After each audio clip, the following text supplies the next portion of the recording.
দুজনে তো দুজনকে ভালোবেসেই বিয়ে করেছি। তবে কেন এতটা দূরত্ব হতে হলো? বেস্ট ফ্রেন্ড, যার কাছে জীবনের প্রত্যেকটা কথা শেয়ার করা যায়, যাকে নিজের কাছের জায়গা থেকে একটু জায়গা দেয়, সে মানুষটাও এত বড় ক্ষতি করব কল্পনা করতে পারি।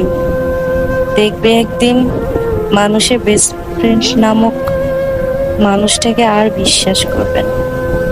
ভালোবেসে বিয়ে করেছি তোমাকে আমি, কিছু কিছু স্মৃতি জমে রয়েছে। এতটাই খারাপ ছিলাম আমি, দুজন দুজনকে পছন্দ করে আমাকে এতটাই দূরে ঠেলে দিলে, শেষমেশ আমার গায়ে কলঙ্কের দাগ লাগিয়ে দিলে। কি পেলে তুমি? আজ আমাকে তোমার ভালো লাগে না, জানো। আমি দেখতে সুন্দর না, তাও জানো। সুন্দরের পিছে ঘুরে সবকিছু হয় না। চকচক করলে কি শোনা হয়? একদিন তুমি আমাকে খুব মিস করবে, খুব আফসোস করবে। সেদিন হয়তো আর পাবে না।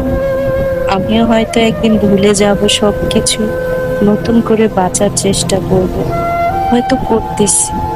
আর যার জন্য আমাকে ছেড়ে গেছো, একদিন দেখবে সেও তোমাকে ছেড়ে চলে গেছে। জানি না কি ভুল ছিল আমার, ভালোবাসা কি কমতি ছিল। তাও আল্লাহ যেন তোমার মতো হাজবেন্ড আর এই মেয়েটার মতো বন্ধু যে কাউকে না দেয়, আমার শত্রুকেও না দেয়। মানুষ কি করে পারে এরকমটা করতে? আর তুমি বলো জ্বলো জ্বলো, আমি জ্বলি না, আমার হাসি পায়। কারণ জোকাররা তো সবসময় ফান জিনিসই করে, তাই না? তোমরা আমার কাছে একটা জোকার। আমি নিজেকে নতুন করে বাঁচতে শিখেছি। ভালো থেকো।